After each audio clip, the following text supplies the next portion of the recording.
amazing crowd. I am so excited to be standing before you in our vibrant city, home of MacDill Air Force Base, with the First Lady of the United States, Dr. Jill Biden. Yeah.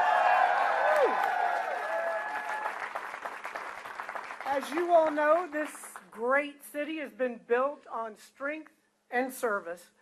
It houses thousands of our nation's bravest active duty military and our veterans. And it is an absolute privilege for me to be able to serve each and every one of them every day here in the city of Tampa. You know, as a Tampa police chief, my former role before the mayor, I was fortunate enough to work side by side with military members and veterans. And these men and women committed their lives to something greater than themselves. They showed bravery and integrity in every aspect of their duty. And their commitment to service deeply influenced my own work and my leadership as chief and mayor of this great city. But there is a stark contrast in leadership that we have witnessed in recent years. That's right. The previous administration showed time and again an inability to grasp or even respect the sacrifices made by our veterans and their families.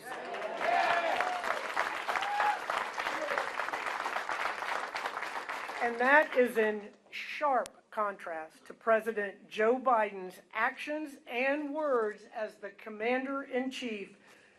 It speaks volumes what he has done for our veterans. His understanding of the military sacrifice is personal. As you all know, his son served in the military and unfortunately came back with a disease that ultimately took his life. President Biden understands what our service members and their families go through, and he's making sure that they have the support they earned by expanding benefits for veterans, the largest gain in over 40 years. That's right. He's focused on making sure that our veterans can find jobs. He's prioritized their mental health. He is combating veteran suicide and homelessness. Joe Biden promised these things in 2020, and he has delivered.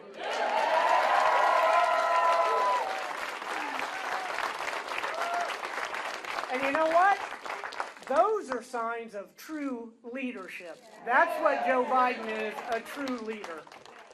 So when we all go to the polls this November, our choice will not only impact the lives of our veterans, it will impact the lives of all Americans. And I cannot underscore this enough. It is imperative for the democracy of our country that we re-elect President Joe Biden.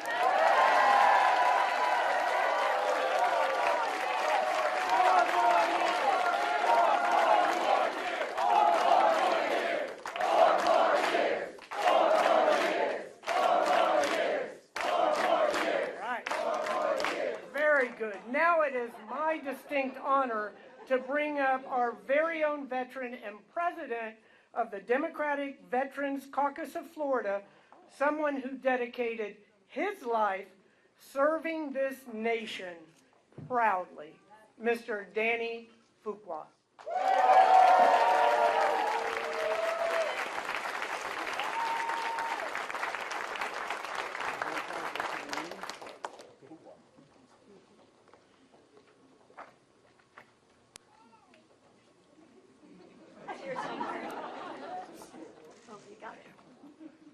Hello, Tampa. Hello, Tampa. And the surrounding areas. Hello, my name is Danny Fuqua, and it is a privilege to stand before you today, not just as a veteran, but as a proud Democrat committed to our community. For 29 years, I had the honor of serving our nation in uniform. Now, as a business owner and a state president, and now the president of the State Veterans Caucus, I continue to fight to make sure our veterans' voices are heard and respected by all levels of government. My small business in Daytona Beach helped reach their, my small business in Daytona Beach helped many families by reaching their goals and achieving home ownership.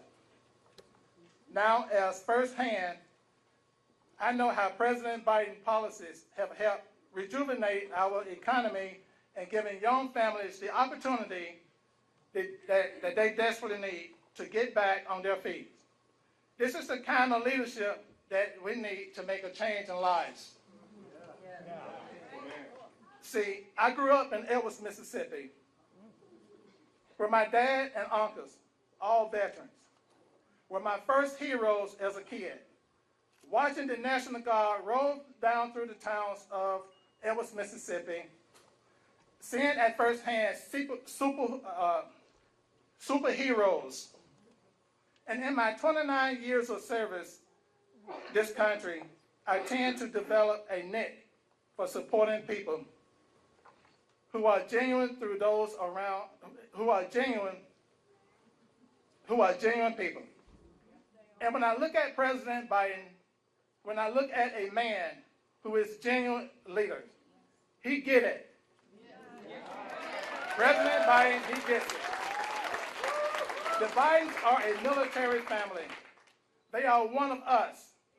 He doesn't just see the uniform, he sees the person in it, the family behind it, and the dream above it.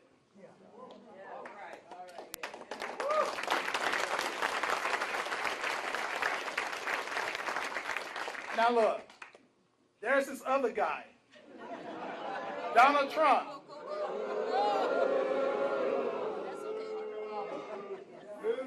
The one who couldn't even spare a piece of dignity for our disabled veteran. There's no one other choice for us in November. We need to make sure that we have a leader who has stood with us, President Biden, who understands the sacrifice because he felt them in his own family. We need President Joe Biden to be re-elected in November. By his side is an amazing partner in this journey. Dr. Jill Biden, a lifelong educator, Dr. Biden has dedicated herself not only to teaching, but to actively support military families.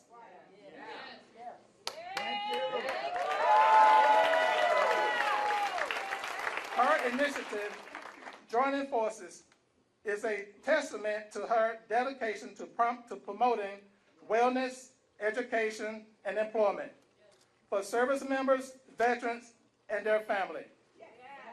Please, welcome to the podium, First Lady, Dr. Jill Biden.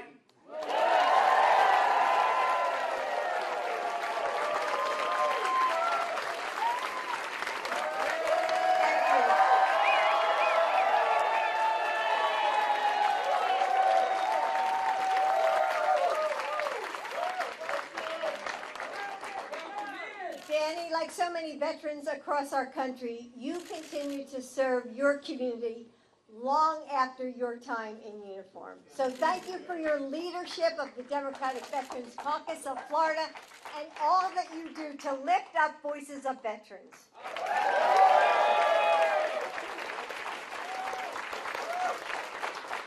And it's also great to be with my friend, Mayor Castor.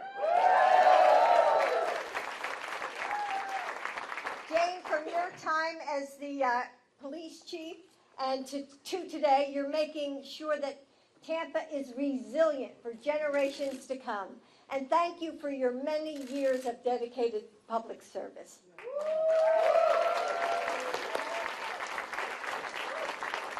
let me thank the members of the Florida legislature who are here, State Senator Rouson and Representatives Valdez and Keene. And we also have members of the Veterans Caucus of Omega Psi Phi.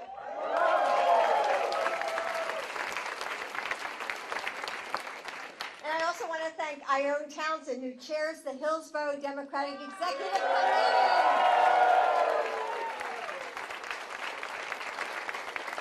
So it's great to be back in Tampa.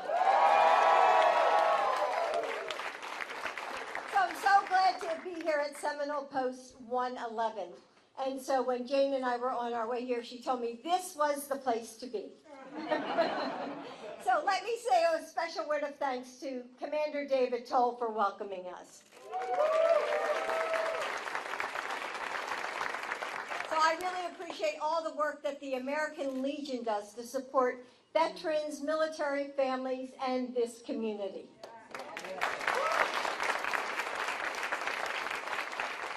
Four years ago, Joe went from being a military dad to commander-in-chief.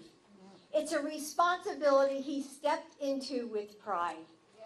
Because as Joe reminds everyone any chance he gets, our U.S. military is the finest fighting force in the history of the world.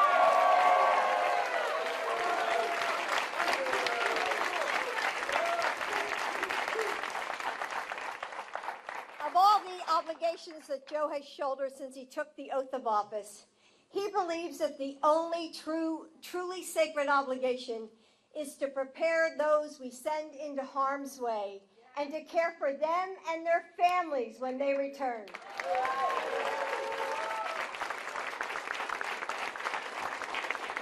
Anyone can tell you what they want to do, but Joe Biden can tell you what he's done. For our military and their families, he signed the first and only executive order to make sure that military spouses can build their careers, the ones that they want for themselves. He's lowered the cost of child care and mental health services. He ended the war in Afghanistan because the sacrifice asked of our military families was too steep for too long. Then, for our veterans, he expanded access to IVF and maternity care. He signed the PACT Act to give veterans the benefits that they've earned. He's working to end veteran suicide by expanding counseling programs and launching 988. As Commander-in-Chief, President Biden wakes up every morning ready to work for you. And that's what this election is all about, you. For all the talk out there about this race, Joe has made it clear that he's all in.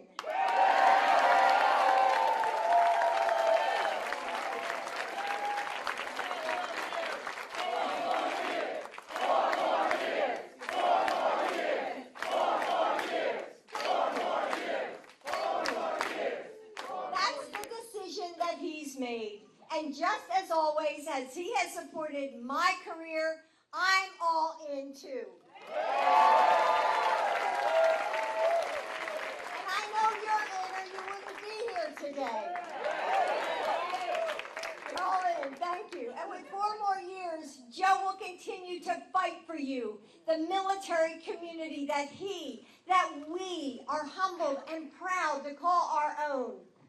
My dad served in World War II as a Navy signalman. And in 2003, our son, Bo, joined the Delaware Army National Guard and served for a year in Iraq. This is personal to us. We know what it's like to wait on the other end of that lagging phone call from across the world, to smile through another holiday with an empty chair at the table. Let me ask you this.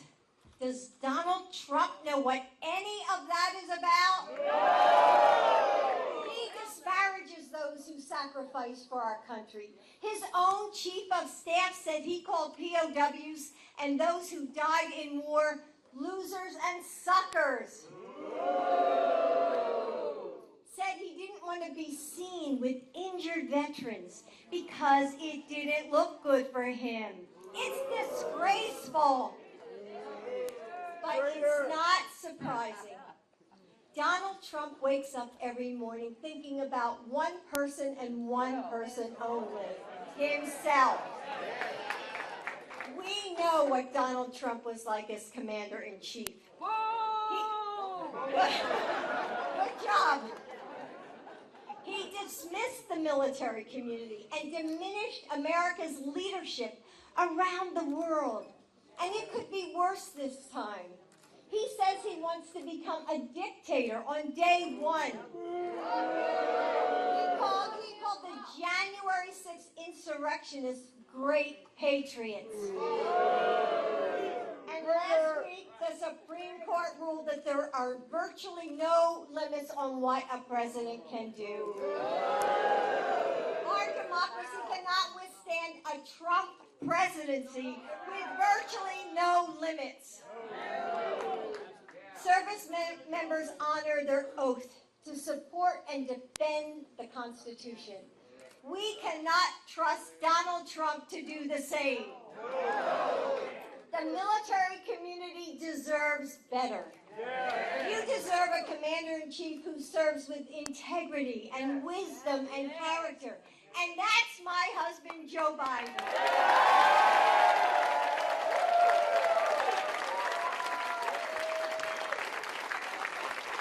I want you to remember what it felt like on that morning after the 2016 election when we fell short. Remember that feeling about how you woke up and you said to yourself, "Oh my God, what just happened? We can't let that happen again." I don't want to wake up with that feeling like, "Oh, we should have started earlier, we should have given more money, or we should have voted." No, we can't take anything for granted. We have to meet this moment as if our freedoms are at risk, because they are. As if our democracy is on the line, because it is. Today we are launching Veterans and Military Families for Biden, because we need you in this election. Talk to your families about what's at stake. Sign up for phone banks and canvassing shifts, and help us make sure that everyone in this community has the ballots they need to vote, no matter where they are stationed. Together, we are going to win this, and we will build an America that can live up to the service and sacrifice